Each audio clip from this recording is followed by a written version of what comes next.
Halo teman-teman semua, gimana nih kabarnya hari ini? Lelah, letih, atau sedang bahagia?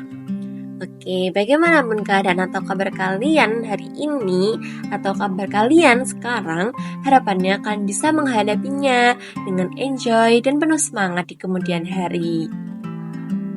Berjumpa lagi dengan aku, sama Ramarwara Viva, mahasiswa bimbingan konseling Universitas Negeri Yogyakarta. Pada podcast kali ini, aku membahas tentang kegagalan bukanlah akhir perjalanan. Oke, so mari dengarkan dan simak podcast ini dengan baik. Sebelumnya nih teman-teman, aku mau tanya, apakah kalian pernah mengalami sebuah kegagalan? Bagaimana sih rasanya? Kecewa, sedih, atau mungkin sampai di titik yang kalian udah capek, udah menyerah aja lah? Ya pasti perasaan seperti itu akan dialami semua orang yang mendapatkan kegagalan. Tapi jangan larut dong, jangan berlarut dalam perasaan itu. Mari kita tumbuhkan semangat baru lagi. Gimana sih kak caranya?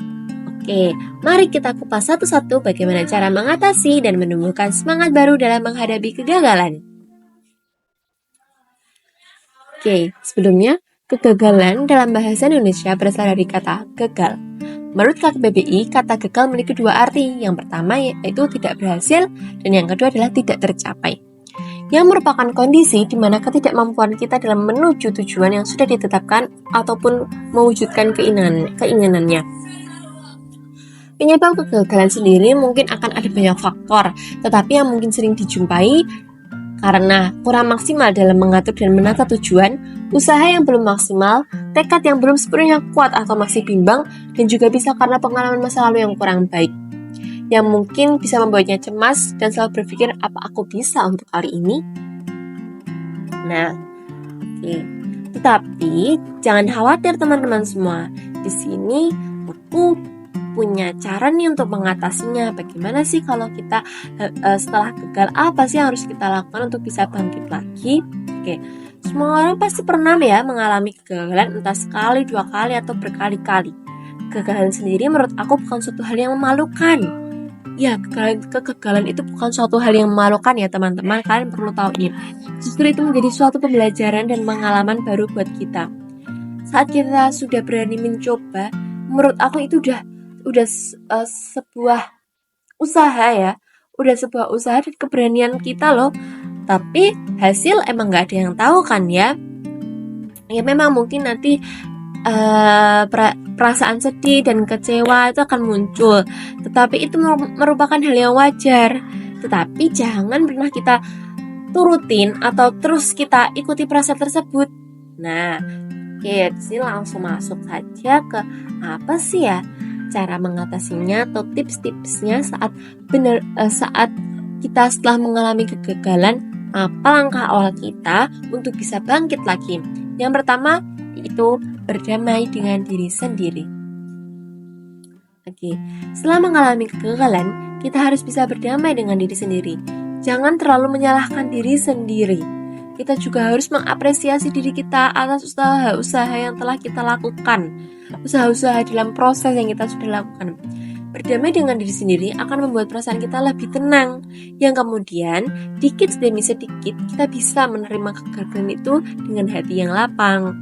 Jadi berdamai dengan diri sendiri adalah merupakan langkah awal saat kita merasakan kegagalan ya.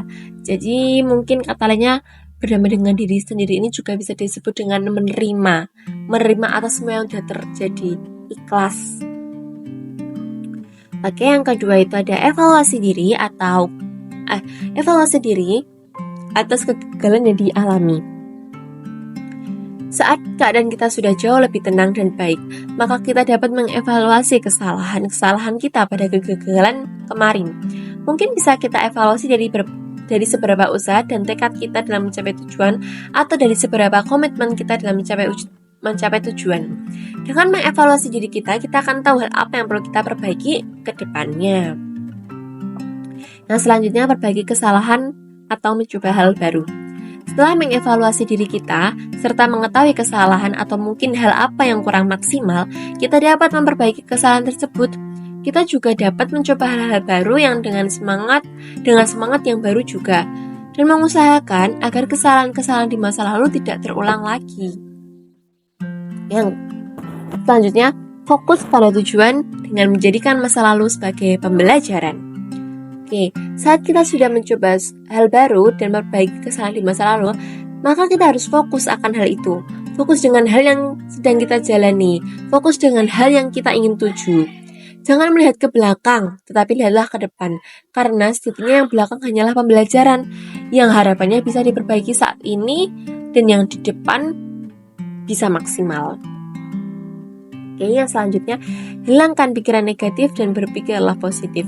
Mungkin memang sejatinya semua masalah yang kita alami, semua keluh kesah yang pernah kita alami itu kuncinya adalah berpikir positif. Karena berpikir positif itu akan memberikan banyak energi positif pada tubuh kita, pada kondisi kita. Oke. Saat fokus menjalani saat fokus menjadi tujuan yang sekarang, hilangkan semua pikiran negatif di masa lalu. Karena pikiran-pikiran negatif hanya akan membuat kamu merasa sedih di tengah perjalananmu yang sekarang. Dan berputarlah kejadian-kejadian di masa lalu yang membuat kamu menjadi ragu untuk melangkah lagi. Jadi, fokuslah dengan tujuan yang sekarang, dengan memberikan energi positif pada diri kamu sehingga dapat menumbuhkan tekad dan semangat baru lagi. Oke, mungkin ini adalah tips yang terakhir yang dapat kamu lakukan, yaitu menjalani proses dengan enjoy. Saat menjalani proses dan mencapai tujuan, jangan jadikan proses ini suatu beban yang berat bagimu. Karena jika kamu menganggap ini menjadi beban, maka kamu akan selalu overthinking atas segala hal yang terjadi pada proses, entah proses yang manis atau yang pahit. Sejatinya pun dalam suatu proses tidak selalu mulus berjalan lancar, tetapi jika kita yakin akan diri kita sendiri dan enjoy dalam menjalannya, pasti hambatan-hambatan yang terjadi dapat terselesaikan dengan baik. Oke teman-teman, jadi itu ya 6 cara yang bisa kalian lakukan setelah mengalami kegagalan. Jadi jangan berlarut untuk sedih. Kecewa boleh, sedih boleh, nangis pun boleh. Itu bukan suatu hal yang salah ya teman-teman. Itu wajar dialami oleh semua orang. Tetapi kita jangan berlarut. Mungkin 1, 2 hari, 3 hari cukup ya untuk menenangkan kita akan hal itu. Tapi setelah itu kita harus bangkit dong. Karena sejatinya menuju sukses itu gak cuma satu jalan. Jadi tanamkan mindset itu ya teman-teman. Menuju sukses itu gak cuma satu jalan. Banyak jalan yang bisa kita coba, banyak jalan yang belum kita coba. Jadi cobalah hal-hal yang baru. Oke, dari penjelasan di atas kita tahu bahwa memang kegagalan itu bukanlah akhir dari perjalanan ya. Jalan menuju sukses itu tadi gak cuma satu, tetapi banyak. Jadi tetap coba hal baru dengan menjadikan masa lalu sebagai pembelajaran bagi kita. Oke teman-teman semua, gimana nih? Udah pada paham belum apa yang udah aku sampaikan tadi? Kita udah di penghujung podcast ya teman-teman. Aku punya pesan untuk kalian semua. Jangan takut untuk melangkah lagi setelah kegagalan yang kita alami. Semua proses yang telah kita usahakan itu lebih berarti daripada hasil akhir. So, tetap semangat untuk mencapai wishlist kita yang lain. Have a nice day and good luck all. Terima kasih semuanya.